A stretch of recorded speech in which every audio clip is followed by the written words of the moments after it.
All right, guys, now that we went, and we really took our time for the vocabulary here in the beginning of the chapter, and now we're going to motor right along. The first section should look relatively familiar.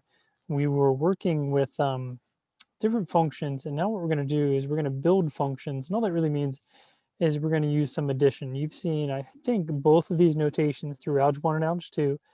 Okay, so if I ask you to just add the functions, it could look either way. Subtract, we're going to have multiply. Notice there's no dot in here because that becomes a little bit confusing. We used in Algebra 1 and Algebra 2 kind of a little dot, and then an open dot means this composition we're going to deal with way down here.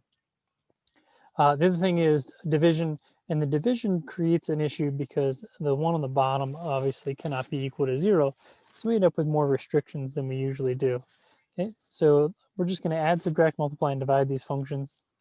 So that's what we'll do over here to the side. So first thing is we simply just want to subtract them, and you know it's kind of the first time through this year, so I'll probably show subtract the whole thing. If you've done this before, then you know that means the negative sign needs distributed. So it's really just x squared plus 16x plus 60 minus x minus 10. And then we're looking for like terms. X squared is all by itself. We got 16 minus 1, so we got 15x. And we got 60 minus 10, so plus 50. So that becomes the result when we subtract g of x from f of x, or just f of x minus g of x. All right, the next one is a division. So I end up with f of x, so x squared plus 8x minus 20 over top of x minus 2. And it just simply makes you wonder, as it's asking, make sure it's in standard form. Can this be factored up top here? Are there factors of 20 that subtract to give me 8? So let's see, x plus 10 and x minus 2. So I get x minus 2. So since we're working with our division, right, that's going to work. That works. Okay. So the next thing I can do is then get rid of these. So in factored form, we're going to say that we have x plus 10. That's our standard form. And even though at some point we had this, so we do have to say that x cannot be equal to, right, positive 2 as a domain restriction working with this function. Okay, so we start to get some of those. One idea is, does the order matter the way we set things up? So if I have x squared over top of the square root of x plus 1, well, sure, it matters. I can't really do anything to reduce it, so this is as far as we can go with it. But what about any domain restrictions? So we're really playing on a lot of things here in the denominator. Remember, the denominator can't be equal to 0, and the x plus 1 has to be greater than or equal to 0. So we're going to go ahead and say x has to be greater than or equal to negative 1. Okay, but at the same point, we can't have the equals to, so it has to be greater than negative 1, creates the domain for this denominator. And again, because if we solved it for 0, it was going to give us the negative 1. So we're going to just cut that part out. If we flip it around, now we get the square root of x plus 1. It's over top of x squared. All right, so we know for the denominator, x can't be 0. What about for the numerator? We still have a restriction because it's under the square root. So x has to be greater than or equal to negative 1 like we solved. So we're going to have to put those together. So I'm going to start at negative 1, and that goes up to 0 that doesn't count, and build that with a union from 0 to infinity. So we get all parts of it. Okay, but as far as all we can do to simplify the division, that's going to be the end of it. All right, so that takes care of some of our operations. I spent most of the time on division because that's the one that causes all the trouble.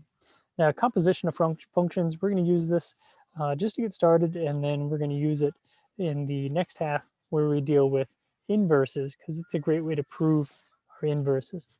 And before we get too far into it, I wanted to show you one little thing that often kids get a little confused about, and it really shouldn't be that bad. I say that, but you're about to be confused.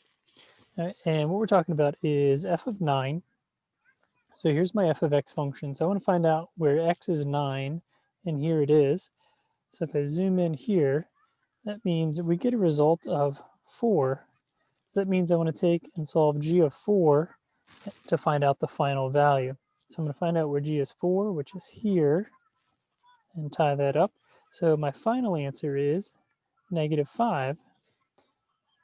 So g of f of 9 turns out to be -5 for our final answer.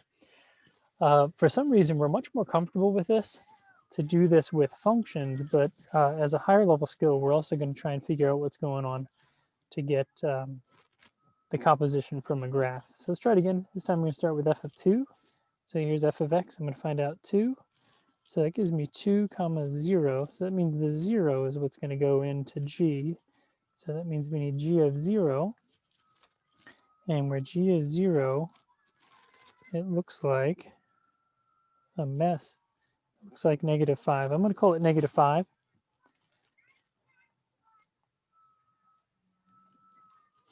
All right, so we're just going to follow, instead of giving you two functions, f of x and g of x, we're going to give you the graph. So we trace it as an x value going in, and the y value goes into the next one.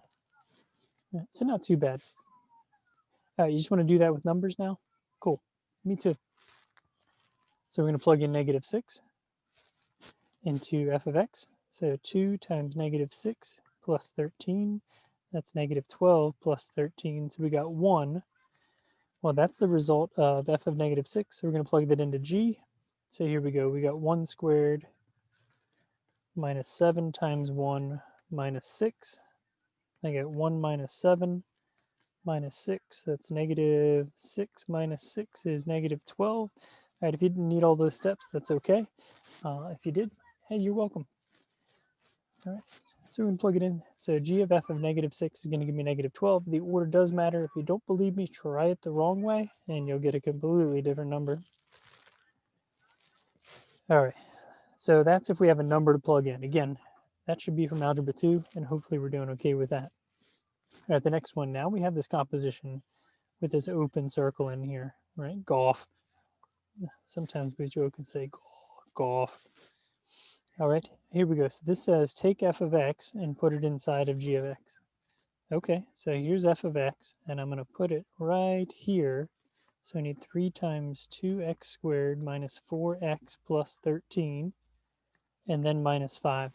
All right, that's my big caution here, is don't forget the rest of this function, that we do have to put everything in there. All right, distribute, and then we'll combine like terms. 6x squared minus 12x plus 39 minus 5, 6x squared minus 12x plus 34 is the end result.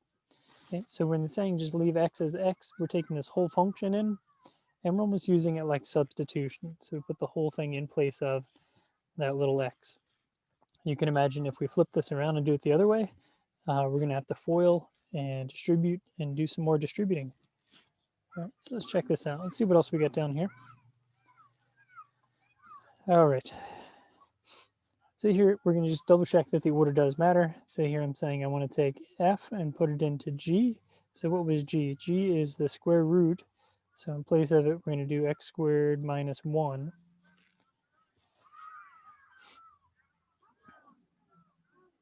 All right, so we've completed the task as much as we can probably do it right now. Because I'm trying to think, what can I do with this? It's a difference of squares. So I could say it's x plus 1 and x minus 1. I guess the only really good reason to do that is because we are asked to find the domains of the composition. So remember, what's under here has to be greater than or equal to 0. So that means we have 1 and we have -1. So if we're saying our two solutions are 1 and -1 to be greater than or equal to 0, I think we can cover it all if we say x has to be greater than or equal to -1 to take care of the domain portion. Okay, so that was the only reason to really factor it out, was to check that domain. What if we flip this thing around and see what happens here? We have g of x, we're going to take the square root of x, and then we're going to square it, and then minus 1. So what happens to our square and square root? We cancel each other out. We get x minus 1, and that gives us our brand new function to work with. And then we're saying, what's the domain of this? Well, this is a linear function now. So that means it's going to work out as, you can imagine this is y equals. So it's a linear function. So what's the domain? All real numbers. So we're going to go from -infinity up to +infinity.